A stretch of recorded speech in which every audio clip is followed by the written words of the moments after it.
Okay, so we're going to do an acrylic technique worksheet, and you should have 12 squares on your paper. So we have dry brush, sgraffito, wet and wet, glazing, combing, sponge technique, drip, splatters, scumbling is down here, masking, soft edge, and hard edge. You notice how I have stuff painted already. That's because on some of these you need an undercoat that's already dried. So I just painted those first so we don't have to wait for them to dry. The first technique we're going to do is dry brush. So it's exactly what it sounds like. We're going to get a dry brush and make sure it's super dry. Now there's different kinds of brushes. I'm just going to use this flat one. You could use a more bristly one, this one, and you're basically not going to get any water on there. So I've got my paint palette, and let's just take some red. And I don't want too much paint, so I'm going to like move it around a little bit to get some of it off. And we're just going to play around and make some brush strokes, and you can see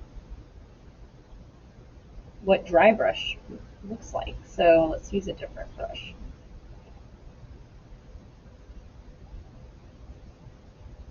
Okay, pretty self-explanatory. There's no water on there. All right, next one. Actually, let me add a little black. I like black.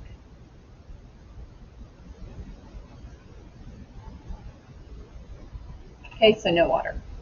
Next, graffito is when you paint an undercoat and then you put something on top of it, and while it's still wet, you scratch through it to show the under part.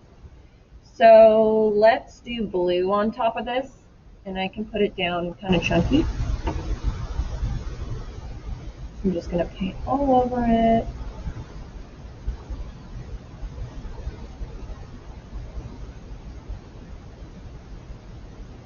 So I'm kind of painting it flat. Now you can get, I don't know, you could use the back of your brush, and then you can do designs.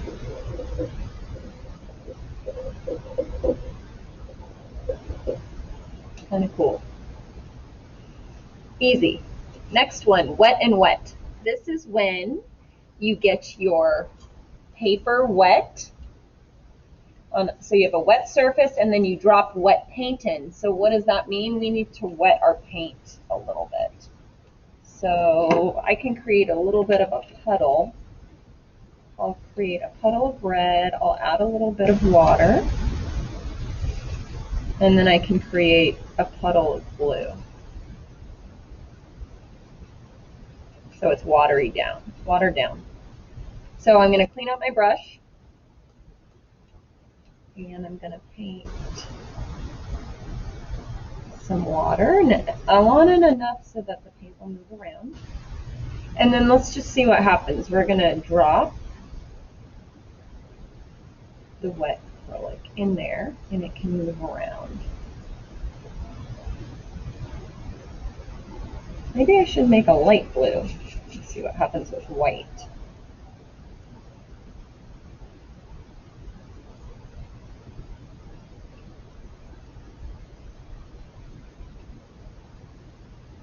And this has more of a watercolor effect. The more you wet your puddle, the more the paint can move around. All right, there we go.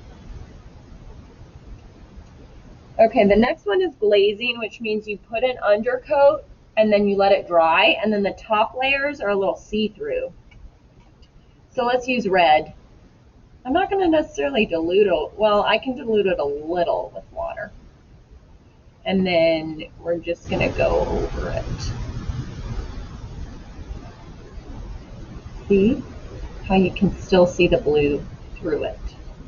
So I watered down that red a little bit. Okay, next technique is combing. This is when you have to use a knife of some sort. I have this catalyst wedge. This is another thing you can use, another tool. And this is when you want kind of thicker paint. So I'm going to use red, and I'm going to use a little pink. Let's add a little white just for kicks. See what happens. So we can mix it on the paper. I'm going to create some cool effects here. And you can mix your paint, you can create cool edges. And one, so you can just play around with it like that. The next one, it's called the sponge technique. You can definitely use a sponge, but I'm going to use a paper towel because you can use that if you don't have a sponge. For this one, you have to pre-mix your paint a little. So let's see, let's mix up blue on this. So I'm going to mix up a dark blue and then a light blue.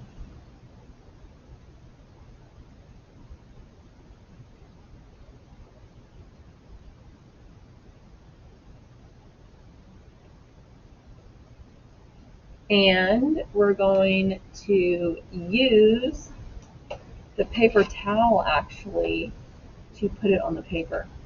So you can put your dark like that. And then let's put like white, and we can mix it. So see how it blends on the paper? It's actually pretty cool. And then you can maybe go back with the dark blue,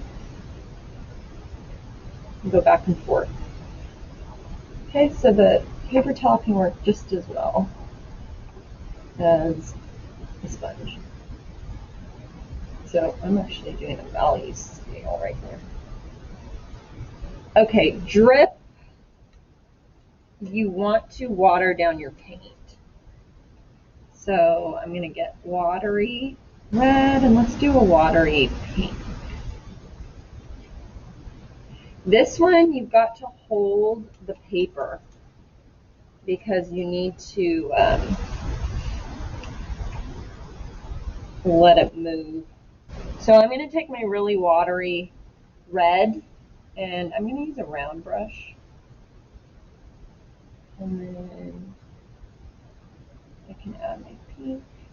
Now I can go back in, get more water, and I'm going to push against the paper so I can get it started.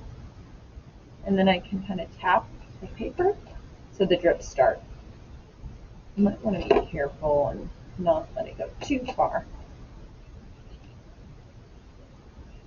So let's go here. Here we go. I'm going to clean that up. If it doesn't move, try adding a bit more water. There. You kind of got to be aggressive with the tapping. Okay, splatters. So you want to use more of a flat, bristly brush for splatters. I'm actually going to use a big flat one. So you want your paint a little bit wet for this. Actually, you got to get it pretty wet.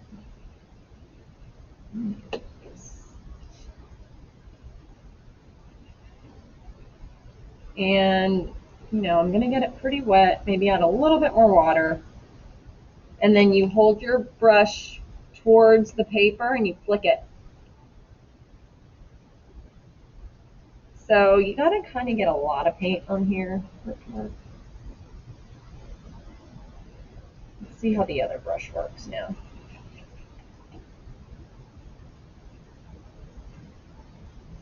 And maybe I'll get a little bit more water.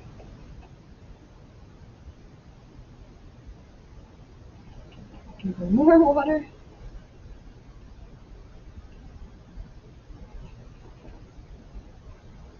There we go. There. Okay, I got kind of a lot more on there. All right, moving up. Okay, scumbling you use a lot to blend. So for that, let me get my brush. We're going to start with dark. Okay, so watch how I mix my dark blue, black with blue. But you want enough blue so it still shows. And let's get a dark blue down.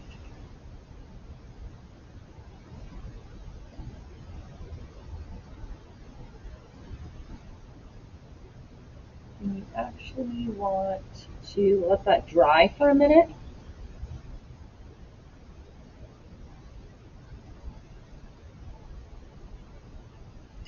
And then I'm actually going to switch my brush. So for scumbling, you want more of a round brush. And I'm going to start working in my blue. Now scumbling means you're working in a circular motion. You can blend it in. Now I'm going to add more here. Now watch, I'm going to start adding white.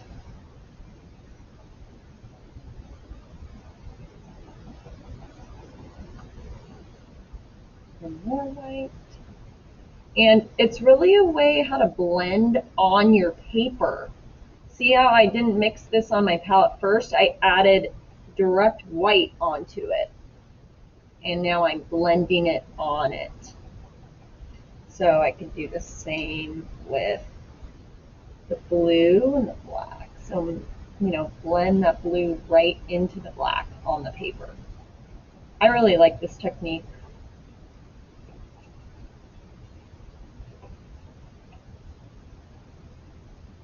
You know what mixes? Very cool. Okay, masking is when we use tape. So why don't you put down shape? So I have my blue painter's tape. So I can put down some strips here. Get it up here. I'm going to cover up the smudge I made. There.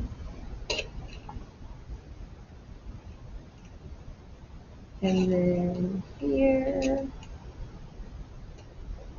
And then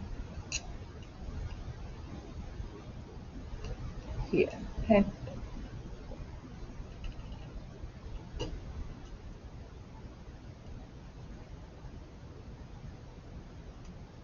All right, so now we can paint anywhere in here. So let's do a bright pink one. And then we can add a little red. Maybe a little blue. And let's let that dry. So you can see how I'm kind of going all over the tape. We're going to let that dry, and then I'll take the tape off. Let's move to soft edge. So I already have a dark color that's dry down there. The next thing we're going to do is we're going to paint on a lighter color. So let me mix white with red.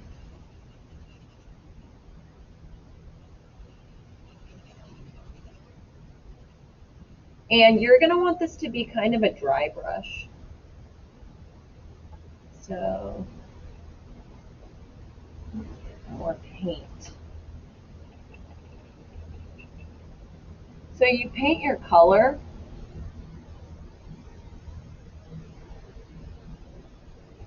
I want it to be see-through. Maybe I'll add a little bit more red. We'll do red at the top. This. Now this would be a hard edge, right? Because it's like clean. But I want it soft. So then I'm going to take off some of this paint. So I can put it in my water, dry it off a bit, and then we're going to blend this out. So see how this, we can even add a little paint, like pink. We're going to blend that out using less and less paint until it fades.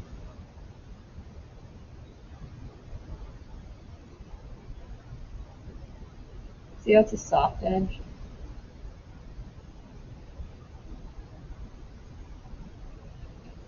So I'm kind of scrubbing at it to blend it out. I'm gonna add more red here. And then you kind of just scrub it so it's not a hard edge anymore. This is gonna be hard edge. So this you need, a good amount of paint on your brush, and you're simply going to just do a strip of color, and you want to see that your edge stays hard. So let's make a shape. If you make a shape, it's an enclosed line, right? So I kind of go like that. And you can do this. And notice the style. I'm using the thin side of my flat brush. Then I fill it in. If I wanted to make this even a better triangle, I'd probably use tape. So there we go. Maybe we could do a little black. Let's do a black shape.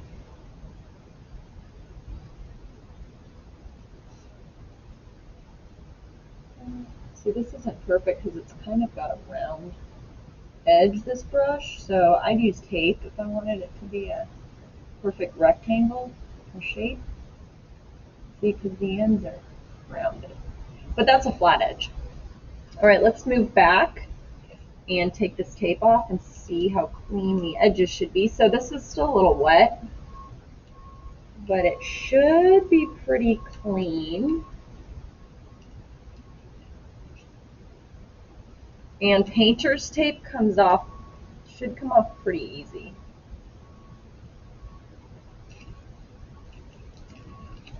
This could be a little bit better, but usually it works perfect. So there you go. Because it's still wet, I can kind of like